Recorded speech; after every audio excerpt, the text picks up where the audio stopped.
चतुर्काधीश तो चलो भी हैं आज सुबह की उनकी दिल की बातें। ठीक है, तो भाई आज है 20 मार्च सोमवार और हम करने वाले हैं reading with help of 3 objects. यहाँ पे हैं Fortune cookies, tarot and this Oracle. ठीक है, सो 2 ओरेकल है एंड टैरो है। Let's connect with the reading.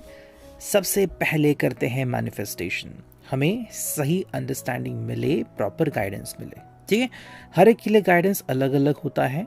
जैसे कि मान लो हर एक ने कोई मूवी देखी, फॉर एग्जांपल हैरी पॉटर, उसमें से कौन सा किरदार आपको ज़्यादा पसंद आता है, किस किरदार के ऊपर आप ज़्यादा सोचते हो, उसके कौन से मोमेंट पे आप अटक जाते हो, ये हर एक के लिए अलग अलग होता है। ठीक है, now let's connect with the Fortune cookies. देखते हैं आज हमें मंडे के दिन कौन सी अंडरस्टैंडिंग मिलती है। ठीक है, कहते हैं कार्ड्स की शफलिंग, हम चुनेंगे कम से कम 2 फॉर्चून कुकीज। चलो, एक आ गई ये, दूसरी आ गई ये। ठीक है, सो 2 कुकीज आ चुकी हैं। जो पहली कुकी है वो है फ्रेंडशिप एंड सेकेंड कुकी जो है वो है डिक्लेटर। ठीक है, नाउ हम इन दोनों का मतलब जो है वो देखते हैं, what is the meaning of this one. ठीक है, मैं रखता हूँ पहले यहाँ पे। Now what is my friendship.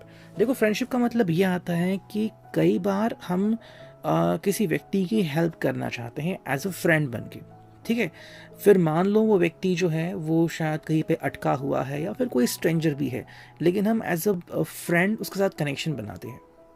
ठीक है, तो फ्रेंडशिप का मतलब यहाँ पे ये आता है कि ये पर्सन जो है, इसकी जो थॉट लेवल है ये फ्रेंडली है। ये आज दिन भर एक फ्रेंडली सिचुएशन जिएगा, एक फ्रेंडली अंडरस्टैंडिंग होगी। हाँ, सामने वाला व्यक्ति कैसे बिहेव करता है नोबडी नो। जैसे कि अभी कुछ समय पहले मैंने एक वीडियो देखा जिसमें आई थिंक किसी की BMW कार थी एंड एक ड्राइवर था, वो जिस गाड़ी टर्न करते हुए उस गाड़ी को ठोकर लगी, उसने फ़ोन किया, बताया कि भैया आपकी गाड़ी को ठोकर लगी है।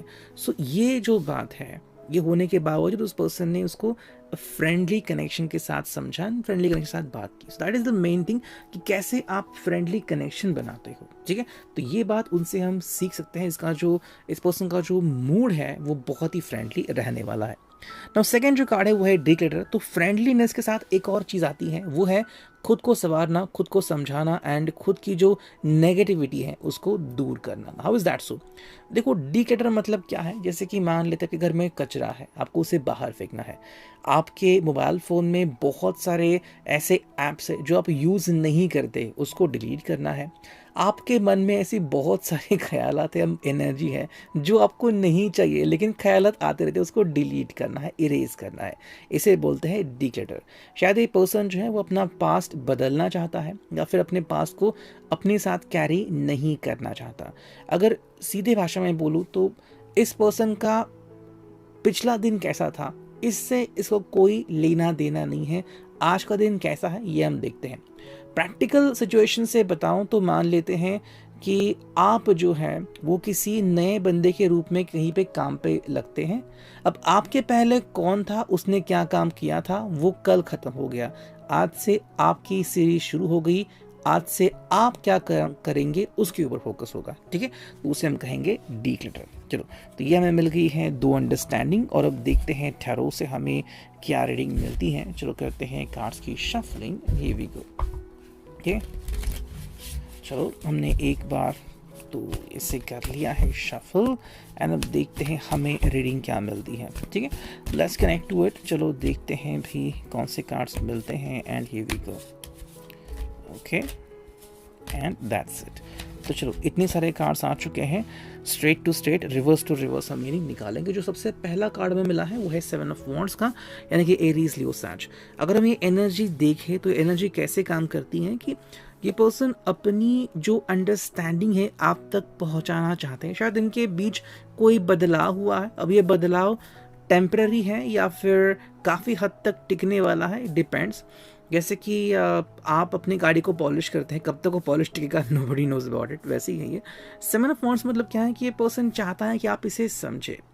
मे बी ये बहुत पैशनेट हो चुके हैं अपने काम के प्रति, या फिर अभी इनके चेहरे के ऊपर स्माइल है जो पिछले हफ्ते गुल थी, तो अब आपको इनका एक नया रूप देखने को मिल रहा है। तो ये आपको अपना एक नया रूप बतलाना चाहते हैं कि I am like this one, मैं भी स्माइल कर सकता हूँ, या फिर I can be no longer strict, मैं भी स्ट्रिक्ट नहीं रहूँगा या नहीं रहूँगी, तो वो चीज़ें हमें यहाँ पे देखने को मिलती है। सेकेंड जो card on the other hand मिला है वो है 10 of swords, Gemini, Libra, Aquarius. Communication की अगर हम बात करें, क्योंकि ये पहला कार्ड ही आ गया है जहाँ पे ये पर्सन अपनी तरफ से भावनाओं को एक्सप्रेस कर रहे हैं। मेरे हिसाब से ये पर्सन जो है वो अब कोई भी लोड खुद पे लेना नहीं चाहता, बल्कि बताना चाहता है कि कम्युनिकेशन बहुत हो गया, अब जो है वो वर्किंग की ज़रूरत है। यानी कि अगर अभी आपको लग रहा है कि मुझसे कम्युनिकेट करना है, आप खुद अप्रोच कीजिए, मेरे मन में क्या चल रहा है, मैं एग्जैक्टली क्या सोच रहा हूँ या सोच रही हूँ, मैंने आपको बता दिया। जैसे कि हम कहते हैं ना कि कमेंट स्टेटस अपडेट करते हैं on the WhatsApp and likewise, तो आपने वो पढ़ लिया, आपको पता लग गया ये पर्सन अभी किस मूड में है। अब कांटेक्ट करने की बारी आपकी है, ना कि इस पर्सन की, ठीक है। सेकेंड जो कार्ड हमें मिला है ऑन द अदर हैंड वो है भाई 5 ऑफ पेंटिकल्स, जो कि है रिवर्स्ड। अब ये पर्सन आपको किसी भी तरीके से नेगेटिव माइंडसेट में नहीं दिखेगा। पहले जो एक चीज़ होती थी इनके साथ कि भाई बहुत दुखी है या फिर बहुत ज़्यादा सोच रहे हैं, गंभीर है, क्या होगा, अब ऐसा नहीं है। अब जो मन है उनका वो बहुत ही प्रस्थापित है, बिल्कुल भी विस्थापित नहीं है। We got the 8 of cups, Cancer, Scorpio, Pisces, ये भी रिवर्स आ गया है। तो अब ये पर्सन अपने ज़िंदगी में पीछे मुड़ के देखने वाला नहीं है। इस पर्सन के अंदर भावनाएं हैं, इस पर्सन के अंदर पैशन है। ये व्यक्ति अपने ज़िंदगी को एंजॉय करना चाहते हैं। कई बार क्या होता है ना कि हम अपने काम में इतने खो जाते हैं कि हमें खुद के लिए समय नहीं मिलता। आई थिंक कुछ दिन पहले मैंने एक बताया था आपको एक बहुत ही अच्छा एक एग्जाम्पल कि कवि चांद को पूछता है कि भाई तुम्हारी वजह से तो सबको लाइट मिलती है एंड लोग तुम्हारे ऊपर कविताएं करते हैं, तुम अपना ख्याल रखना कैसे भूल गए। तो चांद कहता है कि भाई मैं दूसरों की परवाह इतनी करते गया कि मैं खुद की परवाह करना भूल गया। अब ये पर्सन ऐसा नहीं करने वाला, अब ये खुद के ऊपर ध्यान देने वाला है, ठीक है। तो आप इस तरह से इस पर्सन को कंसीडर कर सकते हो। नेक्स्ट जो कार्ड हमें मिला है वो है दी हाई प्रीस्टेस, यही है रिवर्स। तो आपके अंडरस्टैंडिंग से जो इनका एक व्यवहार था, मान लेते इनकी शादी हुई एंड सब इनसे एक्सपेक्ट कर रहे हैं कि एक अच्छी बहू या फिर एक अच्छे हस्बैंड आप बन के दिखाओगे, बिल्कुल टिप टॉप, इतने से इतने बजे तक आप काम करोगे, बिल्कुल इतने बजे घर पे आओगे। ये जो इनका बिहेवियर है वो भी चेंज होने वाला है। It is not in negative terms, बल्कि आप कहेंगे इसलिए नहीं, अगर मुझे सही लगा तो मैं वैसा करूंगा, तो मैं वैसे करूंगी, ठीक है। कई बार क्या होता है ना कि हमें बंदिशें बहुत लगाई जाती है कि भाई एक हद तक ठीक है कि आप इतने बजे घर आ जाओ या फिर आपको यही सब्जी मिलेगी, लेकिन फिर बाद में तकलीफ होती है बिकॉज आप ग्रोन अप है, आप अडल्ट है, आप अपना खुद का फैसला खुद कर सकते हैं। तो अगर ये पर्सन मैरिड है तो किसी भी तरीके के सिचुएशन में अब ये नहीं रुकने वाला, आप इसे बांध के रख नहीं सकते। सेकेंडली इसका भी फ्री माइंड है और अब ये पर्सन अपना फ्री विल का यूज करने जा रहा है। ओके, नेक्स्ट कार्ड मिला है वो है किंग ऑफ पेंटिकल्स। तो ये शान से रहने वाला है। अगर आपने इनको कोई गिफ्ट दिया था, आज वो गिफ्ट पहन सकते हैं, सबके सामने इजहार कर सकते हैं कि भाई वी आर इन रिलेशनशिप, या आपका इनके साथ एक कनेक्शन बन सकता है।